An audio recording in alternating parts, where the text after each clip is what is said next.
오늘날 여러분 세상을 살아가는 데 있어서 이 세상은 돌아가는 게 어떻게 해야 돌아갑니까? 동성연애하면 감옥에 가고 잡아갑니까? 예, 그렇지 않습니다. 차별금지법이라는 것이 생겨서 죄를 지적하거나 그런 것을 혐오하면 그것이 곧 범죄라는 것입니다. 오히려 그 짓들을 조장하는 것입니다. 세상이 지금 여러분 미쳐 돌아가고 있습니다.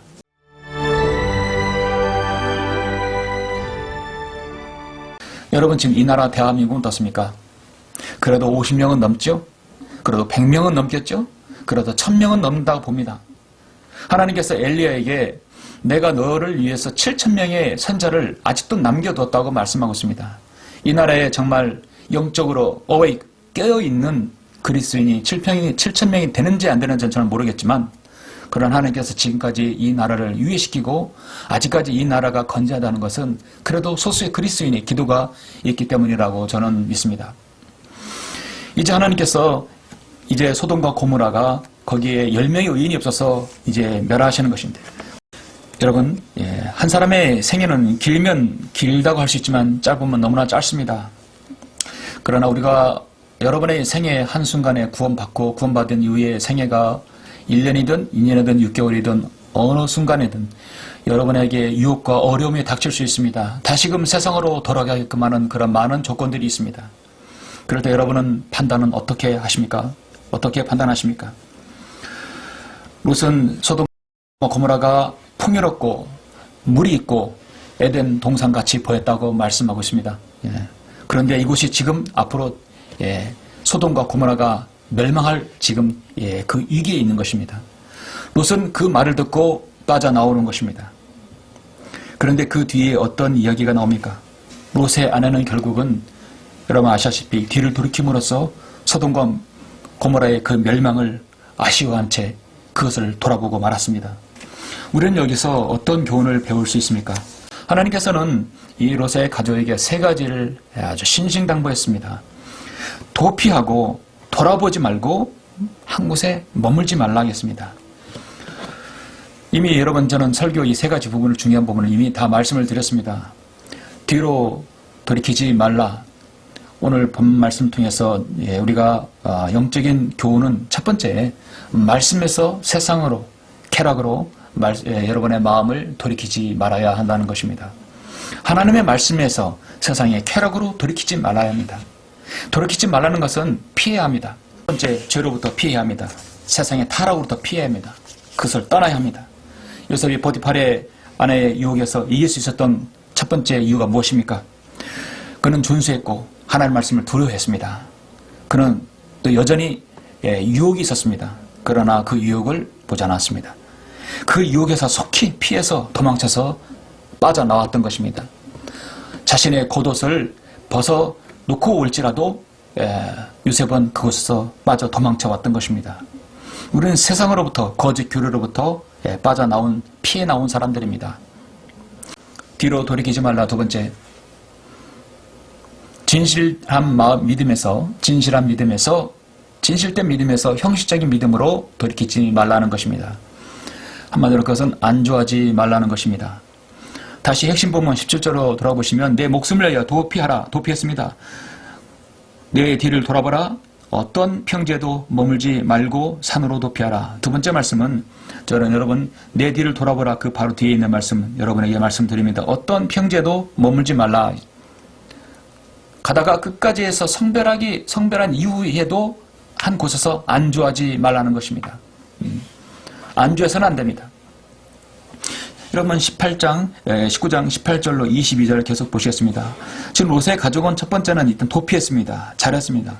18절 롯이 그들에게 말하기를 오 내 주여 그리 마소서 보소서 이제 주의 종이 주의 목전에서 은혜를 얻었으며 또 주께서 큰 자비를 내게 베푸사 내 생명을 구하심으로 자비를 내게 보여주셨사오나 내가 산으로 도피할 수 없나이다. 혹 어떤 재앙이 나를 붙들면 내가 죽을까 하면이다.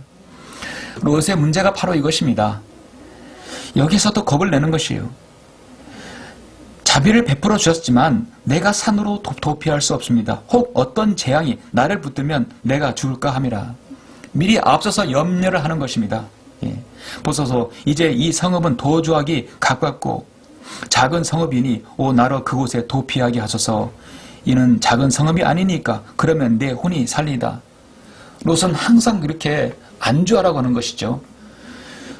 하나님께서는 이 롯의 이 심양을 그렇게 아신 겁니다. 너는 나와야 돼. 그리고 어떤 평지에도 머물지 말라. 롯은 나왔어도 어디에 안주하기를 바라는 것입니다. 주께서 그에게 말씀하시기를 보라. 내가 이 일에 관하여도 너를 받아들였으니 내가 말한 이 성읍을 무너뜨리지 않으리라. 서둘러서 그곳으로 도피하라. 내가 그곳에 도착하기 전에 내가 아무 일도 할 수 없노라 하시더라. 그러므로 그 성읍의 이름을 소알이라 불렀더라 했습니다. 하나님께서 허용하신 것이죠. 어떤 평지에도 머물지 말라. 안주하지 말아야 합니다. 지금 우리가 사는 이 시대에 예기치 못했던 코로나의 지금 이 시국에 살고 있습니다. 코로나 시국에 가장 여러분 두려워하고 경계해야 될 것이 무엇입니까? 바로 안주하는 믿음입니다. 발전이 없는 믿음입니다. 코로나 때문에 사람들의 대면이 사라집니다. 그래서 각자의 집에서 또 각자 홀로 있는 공간, 또 실내에 있는 공간이 많아집니다. 그렇기 때문에 오히려 자신의 믿음이 더 나태해질 수 있고 안주해질 수가 있어요. 그래서 우리는 여기서 더 주님을 향한 그 부지런함이 있어야 될 것입니다. 뒤로 돌이키지 말라. 세 번째는 하나님의 명령에 순종하는 것에서 돌이키지 말아야 합니다. 롯의 아내는 세상의 쾌락의 마음을 빼앗겼던 것입니다. 여러분, 뒤를 돌아본다는 것은 습관적으로 과거에 집착하는 현상을 말합니다. 좋은 일이든 좋지 않은 일이든 간에 과거를 돌아본다는 것은 성경적이 아니며 이것이 습관적으로 굳어버리면 영적으로 발전하는 데 심각하게 문제가 생깁니다. 소돔과 고모라를 심판하실 때 하나님께서는 아브라함을 생각하셔서 롯의 가족들을 구원하셨어요. 그러나 절대로 뒤로 돌아보지 말라겠습니다. 소돔이란 세상을 빠져나와 이제는 저 천성을 향해서 하나님께서 새롭게 준비해 주신 곳을 향해 앞을 보고 다름질해야 되는 상황입니다.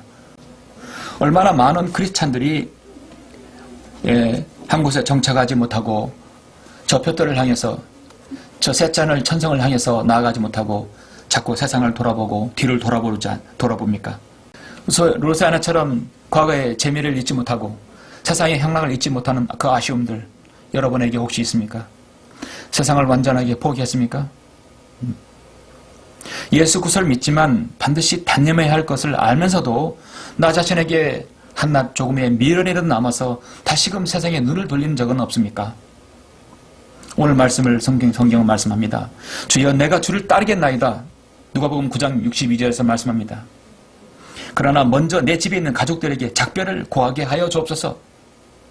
주님께서 제자가 그렇게 말하는 거 보고 뭐라고 말씀했습니까? 손에 쟁기를 잡고 뒤를 돌아보는 자는 하나님의 나라에 적합하지 아니하노라 했습니다. 만약 돌아보는 사람은 후회하거나 아쉬워서 돌아보는 것입니다. 여러분 세상으로부터 성별한 것에 대해서 후회가 있으십니까? 세상으로 돌아서서 바른 성경적 신학교회에서 또 바른 이 성경적인 가정 안에서 믿음으로 양육받는 것에 대해서 여러분 아쉬움이 있습니까?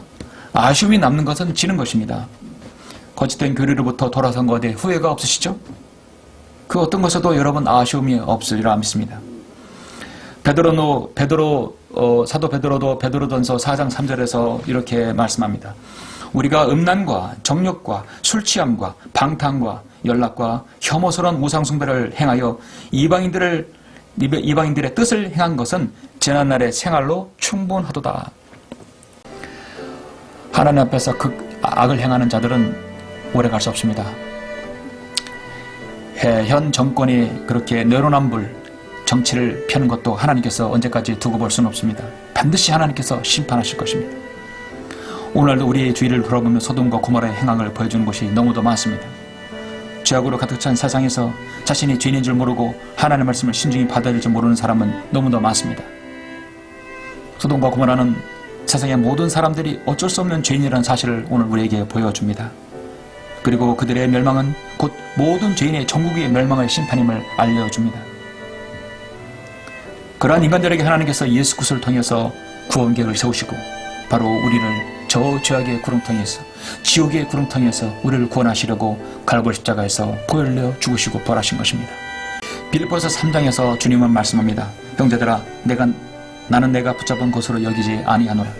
다만 한 가지 즉 뒤에 있는 것은 잊어버리고 앞에 있는 것들에 손을 뻗쳐 그래서 예수 안에서 하나님의 고귀한 부르심의 상을 향하여 그 볏들을 향해 쫓아가라. 너무도 귀한 말씀이죠. 하나님의 그 고귀한 부르심의 상을 위하여 그 볏들을 향해 쫓아가라 했습니다. 쫓아가려면 앞만 봐야 합니다. 주님의 그 고귀한 부르심의 상을 향해 되돌아보지 않고 볏들을 향해 쫓아가는 여러분 모든 각인이 되시길 간절히 바랍니다.